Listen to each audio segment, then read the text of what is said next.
We shall move to questions without notice. Are there any questions? Give the call to the Leader of the Opposition. Thank you, Mr Speaker. My question is to the Prime Minister. On the ABC this morning, the Minister for Resources twice refused to guarantee that Australia won't run out of fuel as a result of the ongoing Iran war. Prime Minister, was the Minister for Resources correct in refusing this guarantee? Call to the Prime Minister. I thank the member for his question. I understand that Australians are following events in the Middle East and that they're seeing and feeling the consequences here at home. Our government is looking at every practical measure required to shield our nation and household budgets from the worst of this global uncertainty, ensuring that our farmers, our regional communities and the services all Australians rely on can continue to access the fuel that they need. We continue to see ships arrive carrying fuel in the quantities and frequencies we expect. The longer the conflict in the Middle East goes on, obviously the more significant the impact will be on the global economy. On any regular day, 20% of the world's oil moves through the Strait of Hormuz. And if that shipping route remains effectively closed, then that will have ongoing consequences for fuel prices, production, supply chains and, of course, an inflationary impact right around the world. Overnight, the International Energy Agency has said the challenge facing the world oil market is unprecedented in scale, which is why the IEA have agreed to the release of 400 million barrels of oil, the largest ever collective action. Australia is carefully considering our next steps in response to the IEA announcement. And today the Minister has directed more fuels into the Australian market, keeping more of the fuel that we make here in Australia here for Australians to use. And the National Coordination Mechanism is bringing industry, the states and territories and partners in our region together to get fuel to where it's needed most. Australia's fuel security and supply is our focus, not just in the last week but over the last 4 years. Introducing the minimum stockpiling obligation, building up our stockpiles of fuel, diesel and technical-grade urea, investing in making more liquid fuels here. We'll continue to deal with these issues calmly, methodically and in an orderly way, prioritising Australia's fuel supply and our fuel security, acting always in the national interest. And I note that in response to a question on a previous occasion of do we have to swing by the army disposals now and get our jerry cans, one of the members of this place said, "It is incredibly important people don't do this. It is not necessary. It's also not helpful. At the end of the day, there is a lot either in the supply chain or coming, and we're doing everything to make sure there's no prospect of a future disruption." He went on to say, "There's no need for additional buying." That was said by the Leader of the Opposition in 2021. He was right then, and if he said that today, he'd still be right. Order. Give the call to the member for Chisholm. Thank you so much, Speaker. My question is to the Prime Minister. Can the Prime Minister provide an update on conflict in the Middle East and its implications for Australians? Call to the Prime Minister. I thank the member for Chisholm for her question. Indeed, the Australian government continues to work around the clock to support Australians who are affected by the ongoing war in the Middle East. Our first priority, as always, is to keep Australians safe and to get help to Australians who need it. I can confirm that as of a little while ago, more than 3,600 Australians have returned on 26 flights, with further flights scheduled today and in coming days. The vast majority of Australians who were stranded while transiting through the Middle East have now made it home. Of course, many Australians will choose to stay where they work in and live in places like Dubai and Abu Dhabi. Commercial flights are still the safest way for Australians to return. And I again reiterate, if people are offered seats on those commercial flights and they wish to return home, they should take them. They should take up the opportunities. Crisis support teams are on the ground in the region and consular support remains available. As we committed earlier this week, the Australian Defence Force is preparing the deployment of an E-7A Wedgetail aircraft to the Gulf, and a quantity of AMRAAMs will also be provided. These are important defensive weapons against Iran's unprovoked attacks against countries such as the UAE. This supports the defence of Gulf nations and contributes to the safety of civilians in the region, of course including the 24,000 Australians who are in the UAE. But the situation in the Middle East remains volatile and unpredictable. It is a dangerous situation, and we're seeing the impacts of the conflict right around the world. I again reiterate the Australian government's demand on Iran to cease all of these attacks and to call for de-escalation. Our priority, as always, is supporting Australians, keeping them safe and working in the national interest. We'll do that each and every day for as long as it is required. Call to the Deputy Leader of the Opposition in the House of Representatives. Thank you, Mr Speaker. My question is to the Prime Minister. Can the Prime Minister guarantee that Australia will not run out of fuel? Order. Member for McEwen. The House comes to order. We'll hear the member for the Prime Minister. It's just a rhetorical upgrade from the previous question that I was asked, in which I gave a comprehensive answer. A comprehensive answer. Order. Which is we are prioritising full security and supply. The fact is that we're putting in place all of these measures. Our reserves aren't in Texas; they're here and available. Order. I'm not prepared to take the point of order because the Prime Minister is 15 seconds into his answer. And on previous Speaker's rulings on the 18th of June 2009, all through the way of the 19th of September 2019, and I can send those to the Leader, I'm not prepared to take the point of order. Resume your seat. Resume your seat. Order. Resume your seat. We've had this before. I've been crystal clear.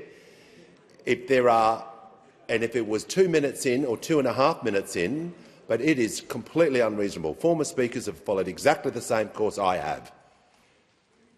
With seconds in, with the Prime Minister barely saying a few words, to take a point of order on relevance. And those members on my right, if you interject on the Prime Minister, you won't be here to hear the answer. The Prime Minister has the call. Thank you, Mr Speaker. As the IEA have said overnight, this is internationally a very challenging time. What it isn't is a political opportunity. We're working with industry, we're working with the NFF, we're making sure that we put in place all the appropriate measures to ensure that there is fuel security in this country. The call to the Minister for Climate Change and Energy for further information for members to hear. Thank you, Mr Speaker. I can guarantee that Australia enters this crisis much better prepared. We currently have 36 days of petrol supply on hand, 29 days of jet fuel and 32 days of diesel. Now, the Leader of the Opposition was asked in 2020, when he held my position, yes, what's the minimum level? I will take this point of order. The Minister will resume his seat. The Minister was not asked anything about the opposition. Resume your seat. I will now hear the point of order from the Manager. Thanks, Speaker. It goes to direct relevance. The question was very straightforward. Can you guarantee Australia will not run out of fuel? Resume your seat. So the Minister, I do not want him talking about the opposition. He's going to have to talk about the question that he was asked. Indeed, Mr Speaker. I'm simply pointing out what previous ministers said would guarantee supply, because the then Minister for Energy was asked. Order. If I could, Mr Speaker. No. And he said 24 days. Order. No, the Manager, I will deal with this. Yes, to assist the House. I'll move on, Mr Speaker. Order. We'll do this in a reasonable way. I've directed the Minister to return to the question, and he shall do so. Otherwise, we will move on to the next question. I'll simply say, Mr Speaker, we enter this crisis with 36 days' worth of petrol, which is more than previous ministers said was necessary in a worst-case scenario. I might return to that later. Order. Mr Speaker, now, as the Prime Minister said, the member for Cowper. we deal with the situation currently where our fuel supplies continue to arrive, our fuel stocks continue to be strong, and any responsible member of this House, when we're dealing with a doubling of demand, would say that to the Australian people, that because we have strong supplies and because we have— Minister will pause. Member for Cowper is on a warning. He will leave under 94A. I want the House to hear this information. The minister is providing information to the House on an important issue, so I'm asking for everyone's assistance. Show respect, show restraint. The minister has the call. Any responsible member of the House would say that while there are real challenges here, real challenges, because our fuel supplies are secure, there is no need for panic buying, and if honourable members undertake a different course of action, a national crisis is a time for leadership on both sides of the House. One side of the House is providing it, the other side of the House is playing politics. The call to the honourable member for Spence. Thank you, Mr Speaker. My question is to the Minister for Climate Change and Energy. What is the Albanese Labor government's response to the fuel challenges being caused by the conflict in the Middle East? Call to the Minister for Climate Change and Energy. I thank my honourable friend for the question. The situation remains, Mr Speaker, in a very difficult international environment. Fuel supplies continue to arrive in Australia as scheduled, and our fuel stocks remain very strong. Our minimum stock obligation is being held and is in excess. But the situation also, Mr Speaker, is this, that in rural and regional in Australia in particular, we continue to see unacceptable shortages, we continue to see supply chain constraints, and we continue to see a doubling of demand. Now, Mr Speaker, it is the case that demand has doubled, use has not. Use has not, demand has doubled. And as I've said previously, to a certain degree that is very understandable as Australians are concerned when they see the news about what's happening internationally. Therefore, it's incumbent on all honourable members to continue the message that our fuel supplies are secure. In addition, Mr Speaker, the government has been working all week to ensure that we are doing everything possible with the industry to see as much supply as possible flow. And hence I'm pleased to announce to the House further actions undertaken today to build on the actions taken yesterday by the Treasurer and I and other ministers during the week. Today I have decided to relax the requirements under the Fuel Quality Act, Mr Speaker, when it comes to sulphur content on a temporary 60-day basis. This will see 100 million litres of fuel extra flow in Australia a month over that time. This, Mr Speaker, is relevant only to the Ampol refinery, which currently makes fuel for export to countries with lower fuel standards than us. This will, as I said, enable that supply to be blended into the Australian existing supply, and will see 100 million litres extra of fuel each month for the 2 months for which I will have provided the relaxation. I have received and I have asked for and received an assurance from Ampol that this extra supply will be prioritised for regional Australia and for the spot market to take pressure off those regional areas feeling such pressure, Mr Speaker. And I have received that. This will be felt most immediately in Queensland, where the Lytton refinery is. I can assure Australians, while this is a relaxation, our fuel quality will remain very high by international standards, higher than when we came to office. The standards will still be higher than in 2022 and indeed higher than 2025, but this sensible relaxation accompanies also the operation of the National Coordination Mechanism, which is operating as I speak, to ensure that we are working with industry. This is a practical measure, 100 million litres of extra fuel each month, which will be prioritised for regional Australia with a particular emphasis on Queensland. This is action taken by the government. The opposition didn't call for this. The government has done it because it is a practical action to help farmers, to help regional Australians through this immediate crisis. Give the call to the honourable member for Fowler. Thank you, Speaker. My question is to the Minister for Aged Care and Seniors. Minister, your government promised that in a transition to your once-in-a-generation reforms, older people getting care at home would be no worse off. Yet many seniors in my electorate who have been approved for home care packages are left stuck in the national priority queue with only limited interim help because providers are at capacity. Will you urgently review these long-waited transition cases and set clear maximum wait times so older Australians are not left in limbo without real support at home while your reforms roll out? Call to the Minister for Seniors and the Minister for Aged Care. Thank you, Mr Speaker. I thank the member for Fowler for her question. I appreciate the constructive conversations that we've had about older people and their care in her community.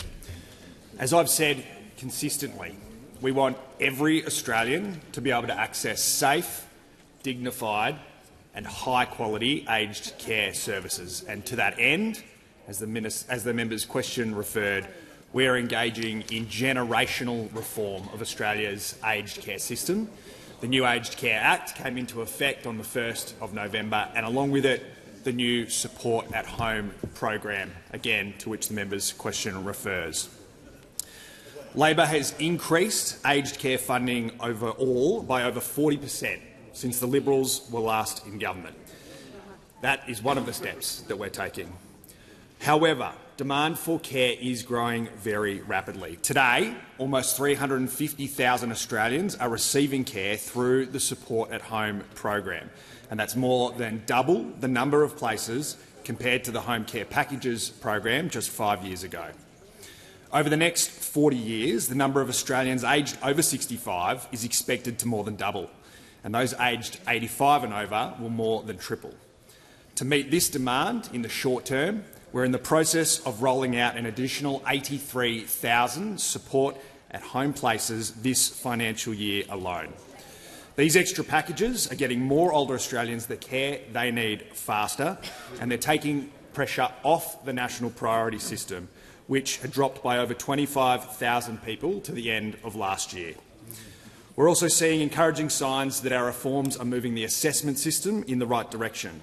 Between the April-June and July-September quarters of 2025, median wait times for home support assessments dropped by 7 days, and median comprehensive assessment wait times are now sitting well under a month consistently.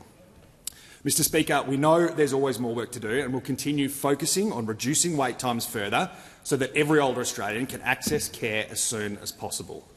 The new Aged Care Act established a sustainable funding model, so those who can afford to contribute to their care do so, while those with fewer means can continue to access care. Mr Speaker, this is what good stewardship looks like. We have taken the prudent steps to ensure that the aged care system is sustainable and is equitable and can serve the generations of Australians into the future. The call to the honourable member for Bullwinkle. Thank you, Speaker. My question is to the Minister for Agriculture, Fisheries and Forestry. What actions is the Albanese Labor government taking to support Australian farmers to continue producing food and fibre during the conflict in the Middle East? Call to the Minister for Agriculture, Fishery and Forestries. Thanks, Mr Speaker, and I do want to thank our member for Bullwinkle, and I know that the farmers and producers in her electorate, like those right across the country, are working day and night to ensure that we continue to get the fibre and the food that we need here in Australia and indeed right across the globe, Mr Speaker. As we do know, fuel and fertiliser are critical for our farmers, and the fuel is also important, of course, to keep our fishers fishing as well. And as I said in here yesterday, we do know the conflict in the Middle East is causing disruptions. And we've been hearing directly from industry, from our farmers, from our producers and from our fishers some of the challenges that they're facing right now, particularly in rural and regional Australia. We know that fuel supplies continue to arrive in this country, but we also know that we need to continue to work to support our industry with these challenges. Following our roundtable earlier in this week, Mr Speaker, both the ACCC and the Australian Institute of Petroleum are working with suppliers to address some of the bottlenecks and to make sure that our regional communities are getting the fuel they need. And we just heard from the Minister for Energy about the additional action that he has taken to ensure more fuel for our regional economies. And as the Australian Institute of Petroleum said yesterday, and I do quote, "Ensuring fuel supply to every part of Australia is vitally important, to every town, to every community and to every business." And the President of the National Farmers Federation, Hamish McIntyre, who said, and I quote, "We're all working together now to make sure there's a fair and even distribution, Mr Speaker." Our government has also announced that we're doubling the penalties for false and misleading conduct and cartel behaviour. And the ACCC will ramp up fuel price monitoring even further. Order. Members on my and as left. we've heard, we've acted to have the national coordination mechanism to respond even further. So we have better coordination, better cooperation, more scrutiny, more surveillance. And Fertiliser Australia were also part of this week's roundtable, Mr Speaker, because, of course, we do know that fertiliser is critical. And in the same way that industry is working with the ACCC to supply fuel to the regions, Minister Ayres and I are working with industry and the ACCC on similar arrangements for fertiliser supply. As I've said, while much of the fertiliser required for the upcoming season is already in the country or on the water, we do continue to closely monitor this situation and will keep listening and working with farmers and industry to ensure the supply that is available. Australians expect all of us in this place, Mr Speaker, and everyone along the supply chains to continue to act in our nation's best interests. And I implore those opposite and those in the supply chains to take this seriously. The conflict in the Middle East is not a commercial opportunity nor a political one, and Australians do expect all of us to continue to act in the national interest. Call to the Leader of the Opposition. My question is to the Prime Minister. The Minister for Energy has just informed the House that Australia is in, I quote, a national crisis on fuel supply. Prime Minister, is the Minister correct? Order. Members on my right. The Minister for Infrastructure will cease interjecting immediately. Prime Minister has the call. Well, the big message for every Australian is don't panic. The supplies are there. We all have a role to play in that. Stick to our normal daily operations and schedules and don't think that we always have to keep topping up. The fuel is coming. Not my words, the words of the member for Mascarenhas, who has an electorate this week. How can that not be relevant? Order. This question requires a yes-no response, which I understand the opposition is seeking. I cannot direct the Prime Minister to answer the question in that way, but I will give the call to the manager and will ask him to succinctly say his point of order. Thanks, Speaker, and it goes to Standing Order 104 on direct relevance. Australians want to know whether... Yeah. Once again, 30 seconds in, the Prime Minister is being directly relevant. He was reading a quote about the exact topic he was asked into the Hansard from another current member of Parliament. He couldn't be more directly relevant. If he has more quotes, I'll make sure they are being directly relevant, as all Prime Ministers and Ministers have done, certainly for the last 10 years that I've been here. The Prime Minister has the call. Thanks, Mr Speaker. Well, the bloke next to him who said this, I'd stress to people not necessarily to do that, panic buy. We obviously have reserve supplies. That is what the member for Page had to say. So they're still at this stage sitting on the front bench. Who knows where they'll be? Who knows where they'll be when we come back? Order. The bubble. Those opposite suggest that I'm talking about them. They just talk about themselves, Mr Speaker. On a week in which they've knocked off another leader, they suggest that we're talking about internals. Mr Speaker, Order. What the minister has said is this. Order. On the minimum stockholding obligation, petrol 36 days, jet fuel 29 days, diesel 32 days. And what others have said, what others have deemed as the minimal level is, depending upon the fuel type, they said, 24 days for petrol. Well, we got 36. 24 days for jet fuel. Well, we got 29. And 28 for diesel. Well, we got 32. That's what this bloke said when he was the Energy Minister. So, according to the Leader of the Opposition, we not only have are delivering. Well, yesterday, Mr Speaker, they asked a question. They came to the dispatch box and said, "When will the war end? When will the war end?" And today they come to the dispatch box and say, "Is there a crisis?" There is a war in the Middle East. It is having an impact. It is having an impact. And if those opposite want to wish it away and pretend that that is not happening, then what they show is that they are simply unfit not only to be a government, not only to be an alternative government, no wonder they're barely in opposition and being led by the bloke up in the corner. Order. Before I call the member for Gellibrand, when the House comes to order, When the House comes to order, I would like to recognise some visitors that have joined us in the gallery. Order. The Leader of the Opposition, Prime Minister, I'd like to recognise a special visit. The Leader of the Opposition, I'm trying to recognise the Foreign Minister who is visiting this country from Estonia. A very warm welcome to you and welcome to question time. Order. Order.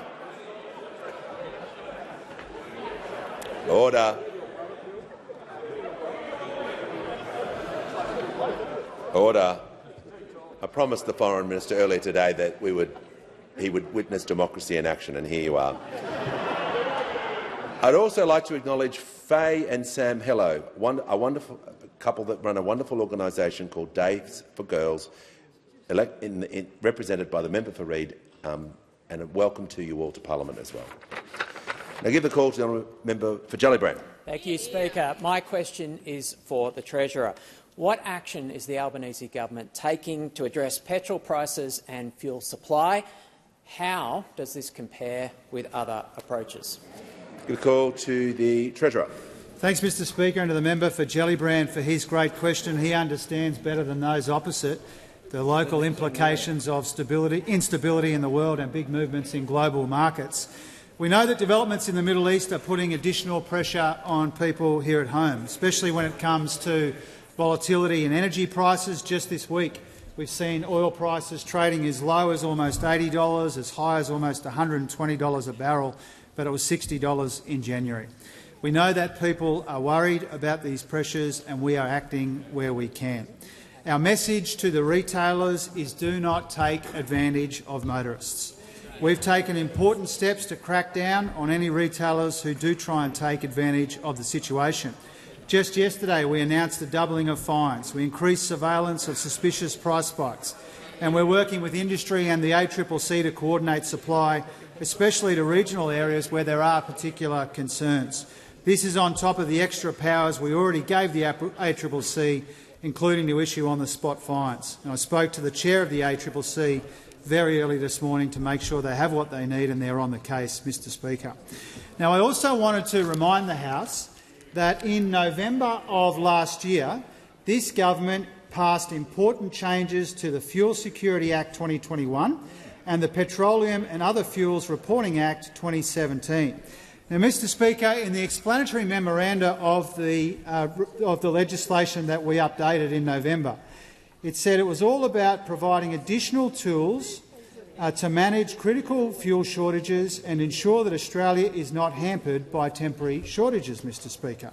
And what that legislation did was it made our stockpiles more accessible in times of disruption. It required more transparency around fuel supplies and also mandatory reporting of diesel exhaust fluid and urea shortages, Mr Speaker.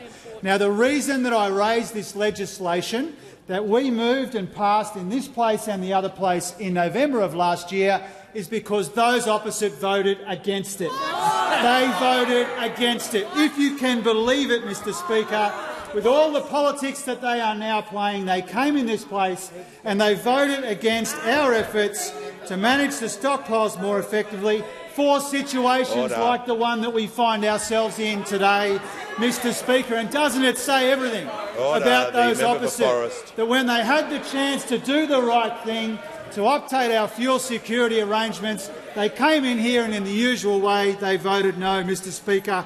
The same people who stored our fuel in Texas and saw 6 refineries become 2 refineries, the same people scaring people and making the situation worse, they will play their politics. We will work through these issues in a considered and methodical but urgent and decisive way, not just acknowledging people's concerns but acting on them. Just remind the manager to wait till I give him the call before approaching the dispatch box. The Manager of Opposition Business, with his question. Thanks, Speaker. My question is to the Minister for Resources. On the ABC this morning, the Minister for Resources on 2 occasions refused to guarantee that Australia won't run out of fuel as a result of the ongoing Iran war. Can the Minister for Resources guarantee Australia won't run out of fuel due to the ongoing Iran war? Minister, is this a national crisis? Give the call to the Minister for Resources and the Minister for Northern Australia. Thank you, Mr. Speaker, and I thank the leader of the manager. I thank the member for his question. What I can guarantee, it really is, Prime Minister, it really is. But to the question directly, Mr. Speaker, what I will guarantee to the Australian people is that they will be far better placed to withstand the international shocks caused by the conflict in the Middle East, with this government looking out for their interests and always acting in the national interest, than if those MPs on the other side were on these Treasury benches. Order. It is these people behind me, these Labor MPs, that will fight always in the national interest, and I guarantee that they will work to make sure that the Australian people are well supplied with fuel. The Treasurer has just highlighted exactly what those opposite have done. Voted against important reform to make sure the Australian people can have access to the stockpiles of fuel that the Minister for Energy and Climate Change has made sure exist, while the Leader of the Opposition made sure it was in Texas or somewhere. I don't even know anymore. It's so confusing, whatever their stockpiling plan was. And now they come in here and try and make accusations about what we are doing in the interests of Australian people. Has the Minister concluded her answer? Yeah, thank you. Give the call to order. Members on my right, there's far too many interjections. We'll hear from the honourable member for Cunningham. Thank you, Speaker. My question is to the Minister for Employment and Workplace Relations. How is the Albanese Labor government supporting working Australians? How does this compare to other approaches? Call to the Minister for Employment and the Minister for Workplace Relations. Well, thank you, Speaker, and I'd like to thank the member for Cunningham for her question and her steadfast commitment for sticking up for Australian workers. Our government has made significant reforms to ensure that Australians can better balance their work and personal life. Of course, it was our government that introduced the right to disconnect, which means Australians now have a right to enjoy time off with their family and friends guilt-free. Now, Anna, an aged carer, described the right to disconnect as life-changing, helping her better balance her work and family. Now, of course, talking about things the opposition votes against, of course those opposite voted against the right to disconnect, with the newly appointed Shadow Minister for Employment labelling these laws as unreasonable. Well, unlike those opposite, we on this side of the House believe workers like Anna deserve to have work-life balance, and we do not believe it's unreasonable. Now, of course, our laws are also strengthening access to flexible work, making it easier for workers to request arrangements like work from home. Now, the analysis from the Committee of Economic Development of Australia highlights that work-from-home policies can save Aussies up to $110 per week. Well, not only did the Coalition vote against these important improvements, but as we all know now, Senator Hume took it even further by committing at the last election to abolish work from home altogether. Now, this was a terrible policy that would have hurt many workers, especially women workers. Don't just take it from me. The Liberals' own election review confirmed that this was a terrible policy. The review highlighted that this policy demonstrated, and I quote, the Liberals were unsympathetic to the needs of women to better balance their work and family life. Of course, it was also highlighted in their election review voters were turned away from voting Liberal because this policy would have made life more difficult. Now, the review also, and I did read it, called for some critical reflection from those opposite. But instead, we have Senator Hume doubling down and defending the ban on work from home, saying it was the policy backflip, not the policy itself that was a problem. Well, that certainly doesn't sound like a whole lot of critical self-reflection to me. What is really clear is, while the Liberals may have changed leader, they have not learnt anything from the last election. Order. It is only Labor that will back Aussies balancing life and family and work. To the honourable member for Nichols.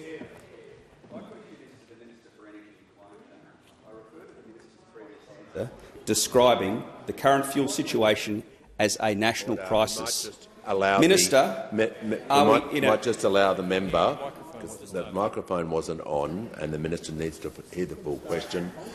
I'll just invite the member for Nichols to restart and begin his question again. My question is to the Minister for Energy and Climate Change. I refer to the minister's previous answer describing the current fuel situation as a national crisis. Minister, are we in a national crisis? Call to the Minister for Climate Change and Energy. Thank you, Mr Speaker. I thank the honourable member for the question. It may have escaped members opposite, but there's a war going on. Do I regard a war as a crisis? Yes, I do. Yes, I do, Mr Speaker. Do I regard the implications of that war, Mr Speaker, when it comes to fuel internationally as a crisis? Yes, I do, Mr Speaker. That's why the International Energy Agency last night agreed to the largest ever coordinated action in its history. I spent time on the phone last night to the Executive Director of the IEA, Mr Speaker, discussing that international crisis. And I'll tell you what, Mr Speaker, if I think a farmer can't get fuel, is it a crisis for that farmer? Yes, I do, Mr Speaker. Yes, I do. Maybe those opposite don't agree. If I think, Mr Speaker— Order. Do I think if a fishing company can't get access to diesel for that fishing, do I think it's a crisis to that company? Yes, I do. So apparently I think that and members opposite don't, Mr Speaker. I understand their sensitivity because they wanted us less prepared. They wanted us less prepared for this, not more prepared. Not only did they keep the fuel supplies in Texas, but as the Treasurer has outlined, last year, just last year, this government legislated for this very eventuality. This government legislated better preparations, and I quote, "The bill amends minimum stock holding obligation for fuel importers and refiners to provide the relevant minister with additional tools to manage critical fuel shortages." As the relevant minister, I find that quite helpful, Mr Speaker, and I find the fact that this government legislated it a good thing, and the fact that those opposite voted against it deeply disappointing, but part of a pattern of behaviour, Mr Speaker, because the point I was making— The point I was making is that crises, whether international or otherwise, are a chance for both sides of the House to provide leadership, Mr Speaker. That's the point I was making, that they were offended by, that they were so offended by. As someone who sat in this House now for a while through COVID as Shadow Health Minister, I know that, Mr Speaker. I know when I worked with the then Health Minister that was an opportunity for both sides to provide leadership. Those of us who held opposition office at that time know that. As I said before in that answer, Mr Speaker, and I stand by every word of that answer, and I stand by this part, the fact that you choose to make politics in a crisis says more about the opposition than it does about the government. Order.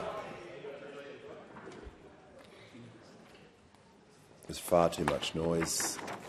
I'm now issuing a general warning, so it means everyone's up for grabs. Order. Which is just too much noise. So we'll take action. Give the call to the member for Griffith. Thank you, Mr Speaker. My question is to the Minister representing the Minister for Women. How is the Albanese Labor government supporting women and gender equality, and are there any risks to this progress? Give a call to the Minister for Infrastructure, Transport, Regional Development and Local Government representing the Minister for Women. Thank you very much, Mr Speaker. Can I thank the member for Griffith for her question. She is one of 50 fabulous women we have on this side of the chamber. And I'm so pleased to say that this past Sunday, to mark International Women's Day, the Albanese government annual Status of Women's report card showed that we are making progress towards gender equality. The report shows that Australia is ranked 13th globally for gender equality, our highest score ever, when we were ranked in 2022 under those opposite at 43rd. It also shows that the gender pay gap is now 11.5%, our lowest ever. When those opposite left office, we were at 14.1%. And now I know, because of the work of our fabulous Minister for Health, over 300,000 women have accessed new, cheaper contraceptives on the PBS in the last year alone. We are so proud of these achievements. Supporting women is good for our communities, good for our families and good for the economy, and we are backing that up with real action. We've legislated for 10 days paid domestic violence and family leave. We've expanded paid parental leave to 6 months and we're paying super on it. And we've supported pay increases in female-dominated industries such as childcare and in aged care. And for us, these issues are front and centre of our economic agenda. On this side of the House, we are moving forward with women's equality. But you only need to walk some 20 steps in that direction to go back almost 20 years. Last month we saw the Liberals roll their first female leader, and just yesterday we saw the Nationals elect Senator Canavan as their leader. The Minister will pause. The member for Forest will leave the chamber for continually interjecting and showing disrespect to the Minister. The Minister in continuation. Speaker, and a little reminder that when our government introduced reporting on the gender pay gap, Senator Canavan called the report a hill of nonsense and completely useless. It's good to see that the disdain for advancing women's economic participation is at least something the Libs and the Nationals can bond over. How can we forget, as the Minister for Industrial Relations said, the Liberals' attack on women through their working from home policy? I know they like to tell you, but I'll tell you, the women of Australia haven't forgotten this. In fact, they tried so hard to bury this policy that they went so far as to try and bury the whole Liberal Party election review. And you can see why. On page 34, it said that the Liberals' messaging was unsympathetic to the needs of women to better balance their work and family life. But not even the party office agreed either. They said that the party must continue to allow flexible working arrangements. But of course the Liberals weren't the only party to bury their election review. The Nationals did exactly the same thing, and is it any wonder when it contains one of the recommendations contains that old chestnut from Tony Abbott that we need to recruit more women of calibre. Can I tell you, I shouldn't have to tell you this, but all women are women of calibre and all women are capable of being in this place. Give the call. Order. We will hear from the honourable member for Kooyong. Thank you very much, Speaker. My question is for the Treasurer. Treasurer, when Russia invaded Ukraine in 2022, Woodside doubled its profits. The PRRT fails to capture windfall profits from conflicts like those in Ukraine and Iran.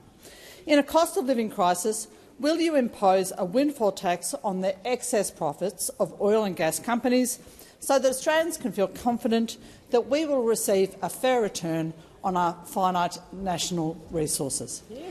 Give the call to the Treasurer.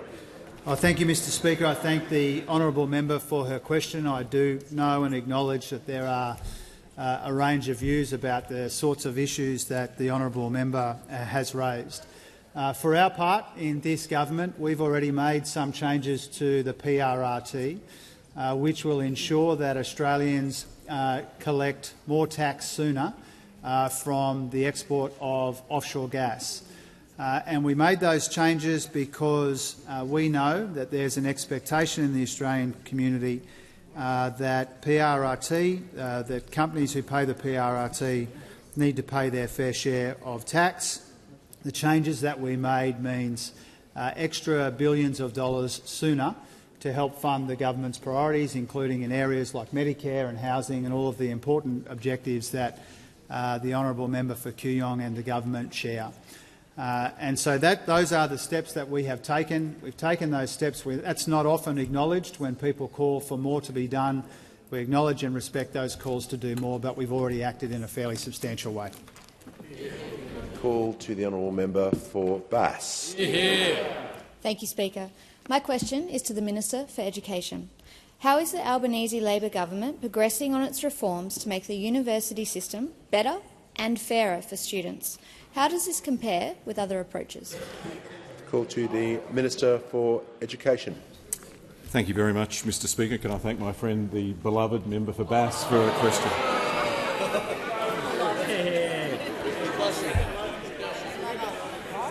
Mr Speaker, we've cut student debt by 20%. That means we've cut the debt of millions of Australians by thousands of dollars. And as I told the House this week and last week, more Australians will start a uni degree this year than ever before. That's more teachers, that's more nurses, that's more doctors too. And this year we're taking the next step to help make getting a university degree quicker and cheaper. If you've done a TAFE course in the same area, it should cut the length and the cost of your degree. I can tell you, Mr Speaker, that this year I'll also introduce legislation to help more young people from poor families and from the bush to get a crack at going to university. If you're from a poor background, if you're from regional or rural Australia and you get the marks, if you've got the skills, then you'll get a place at university, a Commonwealth-supported place. But, Mr Speaker, we've also got to fix this year some of the things that have put universities on the front pages of our newspapers for all the wrong reasons. Our universities do great things, but if you think that we don't have challenges with the way some of them are governed, then you've been living under a rock.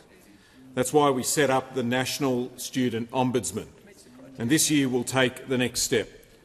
This year, for the first time, the Remuneration Tribunal will get involved in the setting of salaries for Vice-Chancellors. University boards will have to become a lot more open and a lot more accountable. And I'll introduce legislation to strengthen the powers of TEXA, that's the university regulator, so they've got the sort of powers that they need to act when universities don't or won't. At the moment, they've effectively got a sledgehammer or a feather and not much in between. Mr Speaker, there's also more work that we need to do to weed out anti-Semitism. As part of that, we've appointed David Gonski to chair the Anti-Semitism Education Task Force. David is a man who I'm sure is respected by everybody in this chamber and knows the education system inside and out.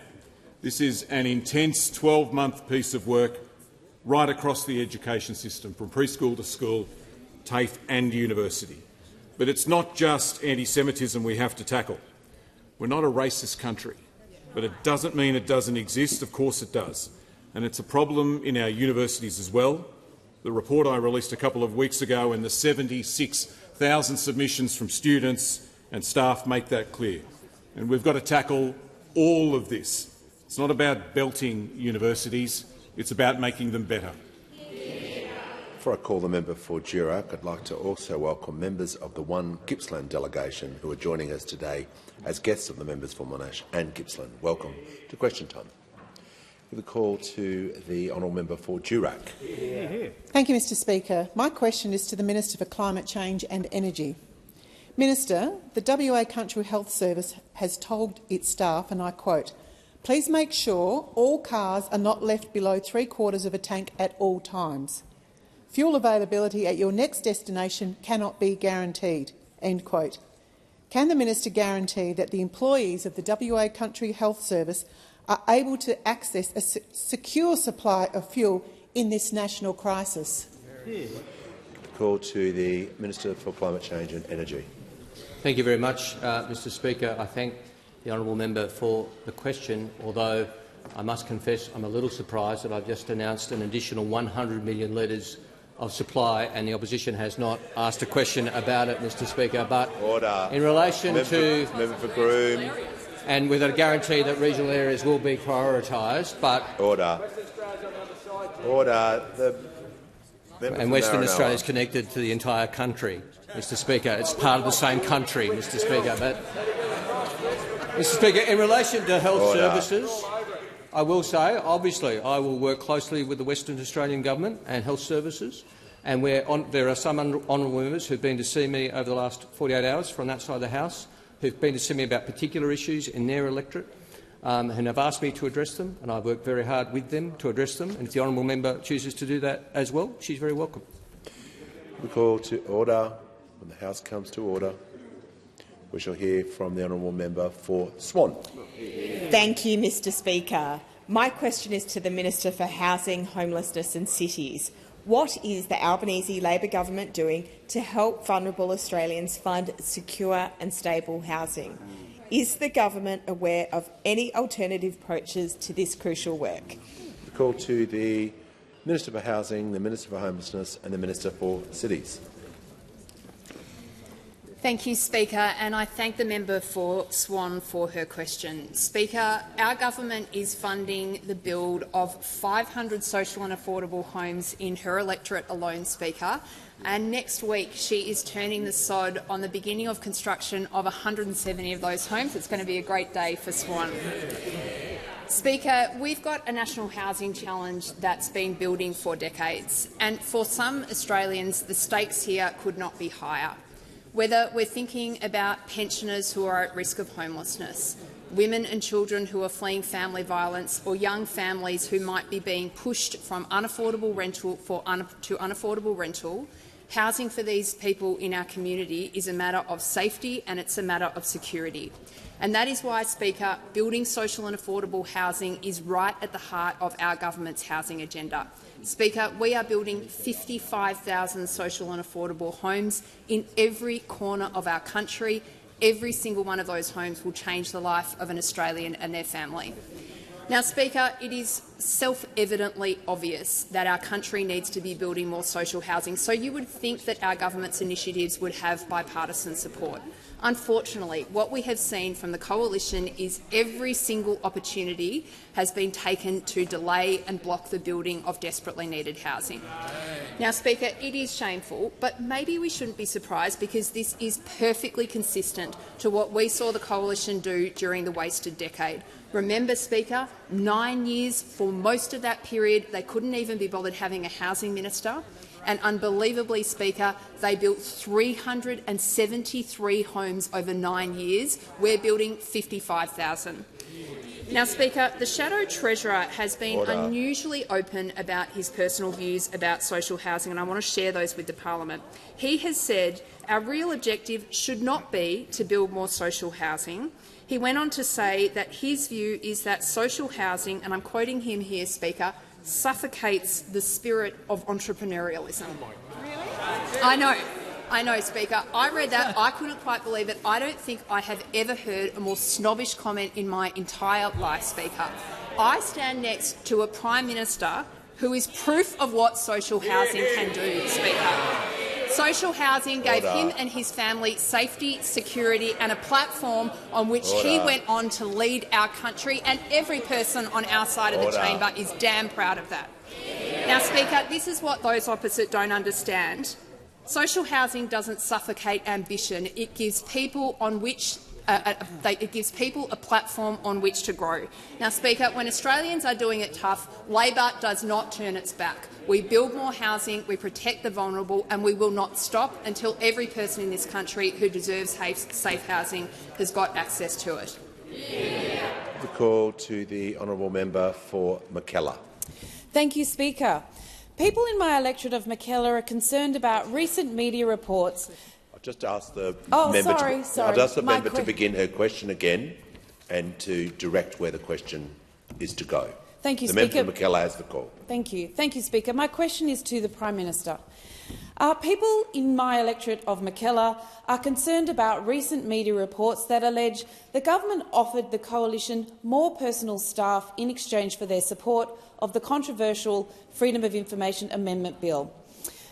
To avoid perceived conflict of interest, will the Prime Minister commit to ensuring personal staff allocations for non-government parliamentarians are decided by an independent body rather than awarded at the discretion of the Prime Minister of the day? Thank you. The Prime Minister has the call. Order. Members on my left. Order. The Prime Minister has the call. Order. I thank the member for McKellar for her question. And when I became Prime Minister, I was somewhat surprised to hear that under the Morrison government, members of the crossbench had double the number of staff as members of the Labor Party, the Liberal Party and the National Party. They had double. Now, with respect, I'm not sure what those arrangements were, but they were double. Not only did the Morrison government not report that or come to the dispatch box, they were pretty quiet up in that corner about it too, Mr Speaker. They were pretty quiet about it up in that corner.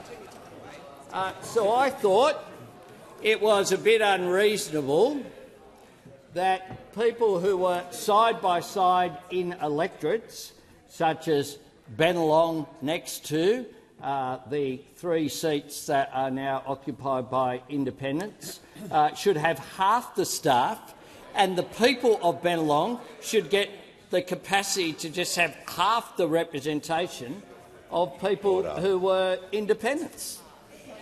I just thought that was not — that just failed the common sense test. And that was my view, and I noticed that it was the view also of members of the then Morrison government were also not told, Mr Speaker. Order. No, I'm not taking the point of order. In line with my earlier decision, the Prime Minister was asked a question. He's being directed on it. Resume your seat. Prime Minister has the call. Mr Speaker, I make this point also, that I think that the allocations have been fair and reasonable as a proportion. People who are on the crossbench have more staff than people who are here on this side or on that side of the chamber, of that chamber, because of the argument that is put there about not being part of party processes. But I think it's been more than fair. But I do make this point, that the most number of representations that I have had from crossbenchers in the House and in the Senate isn't about health policy, it isn't about education policy, it isn't about housing policy, it's about their staff. Order. Order. When the House comes to order. Order. When the House comes to order, we'll hear from the Chief Government Whip. Well, thank you, Speaker. My question is to the Minister for Health. How is the Albanese Labor government making it easier for Australians to see a bulk billing GP after a decade of cuts and neglect? What information is available about alternative policies? Give the call to the Minister for Health and Ageing and the Minister for Disability and the National Disability Insurance Scheme. Thank you, Speaker, and thank you to the member for Lawler. She is such a powerful advocate for a stronger Medicare, in part because she's such a true believer for universal health care, but in part also because she's seen what a difference this is making to her community, Mr Speaker. Already more than 33,000 people have gone through the Werribee Medicare Urgent Care Clinic, every single one of them fully bulk billed. And can I say, Mr Speaker, that today more than 80% of general practices in the member's electorate are bulk billing all of their patients all of the time, Mr Speaker. We're seeing more bulk billing right across the country, Mr Speaker. Before our investments on November 1 took place, only about 2,000 general practices in Australia were 100% bulk billing, Mr Speaker. We expected that number to get to 3,600 by 2028, on our way to our target of 90% bulk billing by the end of the decade. And I can report that today that number is 3,581, up from 2,000 and just 19 short of our 2028 target, Mr Speaker, and it's increasing every single week. That's our plan, Mr Speaker. That's our approach. But the member asks me about alternative approaches. Well, of course, as I said last week, the Leader of the Opposition is a little hard to pin down here because he's been just so busy wiping the historical slate clean. I went back to his personal website and still there is not a single report of the media statements he made supporting Peter Dutton's GP tax, supporting the Medicare freeze. Indeed, if you type into the search engine of angustaylor.gov Medicare or health, all you get, of course, is no response. No, I'm obsessed. I have to admit, I'm obsessed. Trying to find some record, it's hard. You've got to go back to the Wayback Machine, as I said, to the new Deputy Leader of the Nationals. It's much like the Liberal Party election review, which, surprise, surprise, in 52 long, painful pages, mentioned Medicare and health exactly not a single time, Mr Speaker. Apparently nothing to learn, no insights at all. But, of course, there is someone over there who is always overflowing with insights, and that is the Shadow Treasurer, the man who wants to privatise Medicare. And I wondered why. And he gave an explanation about why he dislikes the current Medicare arrangements just last month. This dispatch box, Mr Speaker, this is how the Shadow Treasurer described our healthcare system: a system designed to keep people ill, to feed the benefits of the unions. That's the insult the Shadow Treasurer makes to Australia's doctors, to Australia's nurses, to Australia's hard-working health professionals. That's the different approach. That's the different approach from those opposite. Order. Give the call to the honourable member for Barker. Thank you, Mr Speaker. Mr Speaker, my question is to the Minister for Climate Change and Energy. Can the minister rule out making any changes to the diesel fuel credit arrangements, noting that any changes will slug farmers and miners? Order. I can't hear the member. The member for call will leave the chamber under 94A. To simply yell out while someone... The member for Barker will just pause. And out of respect for Mr Barker, he'll begin his question again. Thank you. Thank you, Mr Speaker. Mr Speaker, my question is to the Minister for Climate Change and Energy. Can the minister rule out making any changes to the diesel fuel credit arrangements, noting that any changes will slug farmers and miners with a tax increase of roughly 20 cents a litre, which will flow directly through to Australians in the form of higher fuel and grocery prices in this national crisis? Give the call to the Minister for Climate Change and Energy. Thank you very much, Mr Speaker. I thank the honourable member for his question. I seem to recall he was excluded from the House earlier in the week, and maybe that's why he didn't hear my answer to the member for Mackellar, where I said the government's policy has not changed and pointed out it provides strong support for farmers. Mr Speaker, that's what I said earlier in the week to the member for Mackellar. That's what I say to the honourable member. Give the call to order. Give the call to the member for Holt. Thank you, Mr Speaker. My question is to the Minister for Social Services. How is the Albanese Labor government delivering on its commitment to strengthen paid parental leave, and what are the risks? Call to the Minister for Social Services. Thank you. Thank you so much, Mr Speaker, and thanks so much to the member for Holt. She's a big supporter of paid parental leave for all those young families in her electorate that rely on it and benefit from it. As I've said before, Mr Speaker, it is really surprising that Australia was one of the very few developed countries in the world not to have a paid parental leave scheme before the Rudd and Gillard governments. We are so proud of the fact that it's Labor that introduced paid parental leave and Labor that continues to expand paid parental leave. We are providing more time, more money, more flexibility and more people with this benefit. More time. This year we will get to 6 months paid parental leave. Yeah. More money. Each week recipients will get a higher payment, $200 a week more and superannuation for the first time on paid parental leave because of decisions this government has made. More flexibility, more time for mums and dads to take off together, and of course more people are eligible. Since we came to government in 2022, someone receiving paid parental leave is $12,000 better off. We've almost doubled paid parental leave. Of course, we are very clear that we are for more and better paid parental leave. Those on the other side are frankly all over the place on this. We had a former Treasurer who called mothers double dippers. We had the former Prime Minister who called them rorters. We've got the current Shadow Treasurer who says about their own scheme, it's a very bad scheme. It's not my choice that women have children. Now we've got the leader of the National Party who says that in response to Baby Priya's bill, that women were going to deliberately get pregnant and have late-term abortions to get paid parental leave. We've got a leader of the opposition who went to the election saying that he wanted to see higher taxes and lower wages for working mums.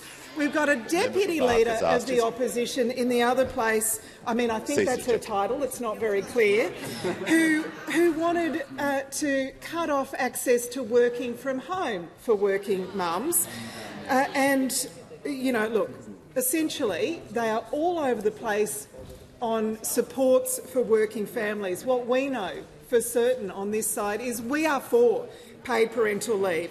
We are for cheaper childcare. We are for higher wages and lower taxes for working mums. We are for workplace flexibility, including working from home.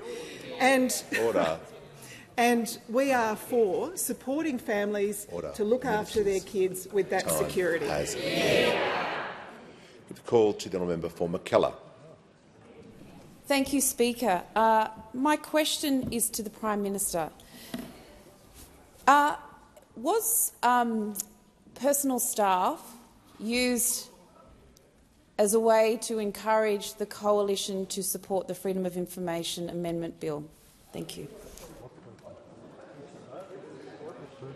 Order. Order. I think that question is barely within the standing orders, and I'll allow it, but the Prime Minister will obviously be able to be broad with that answer. Well, if he chooses they didn't, much to their shame, because this is an area that needs reform. Give a call to the member for Moore. Thank you, Mr. Speaker. My question is to the Prime Minister. How is the Albanese Labor government delivering for Australians and working in the national interest? What have been the risks to this agenda? Order. Members on my left will cease rejecting. Members on my right. Prime Minister has the call. Thanks, Mr. Speaker, and I thank the member for his question. And of course, this is a government that's focused on the interests of Australians each and every day. And in the last fortnight, we've been advancing that agenda. Whether it be last week showing the national accounts, which showed stronger growth than any advanced economy in the world. That showed business investment on the rise. Order. That showed dwelling investment on the rise. That followed up from the figures, of course, that showed that the unemployment rate at 4.1% remains at a historic low. We on this side regard employment as being an absolutely key task, unlike, of course, the incoming Shadow Treasurer who said that they should get rid of the mandate of employment for the Reserve Bank and should not worry about it. The same person who, of course, has said in Hansard, no one wins from low interest rates on the record going forward. We have been focused on that. At the same time, we this week have made superannuation stronger and fairer by helping low and middle income earners to have more in their superannuation support accounts, whilst at the same time impacting people with high balances. We at the same time have been out there assisting with natural disasters. We have our minister, as we speak, is up there in the Northern Territory assisting, and I'm in constant contact with the Queensland Premier as well about the floods that are impacting areas such as Bundaberg and Gympie. For Goldstein and the Leader of the Nationals in the House of Representatives will cease interjecting, particularly when the Prime Minister is talking about that topic. Order. And of course, the gender pay gap, as the Minister for Social Services and the Minister representing the Minister for Women have said, is now at a record low, something that we are very proud of. So we've been dealing with these issues in the context as well of the fact that there is a war. That's right. I've gone through now 2 weeks here and there hasn't been a question asked about that war. That is having an extraordinary impact on the world. And those opposite have asked questions of when will the war end, and they've asked, is there a crisis? When the whole world, whether they be in Australia, in the United States, in the Middle East or anywhere else, knows that this is a massive challenge for the entire world and the global community. And in between dealing with things on a day-to-day basis, I've been talking with leaders internationally about that. Order. But today we've had an announcement about the release of 100 million litres of fuel a month. Order. Again, no questions from those opposite. We will continue to be the adults in the room. Order. Those opposite.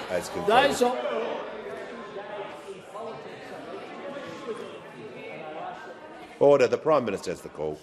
Resume your seat. Sit down. Everyone will resume it. The Manager of Opposition Business will resume his seat. The member for Flynn will resume his seat too. Order. He's been on TV enough this week. Further questions will be placed on the notice paper, Mr. Speaker.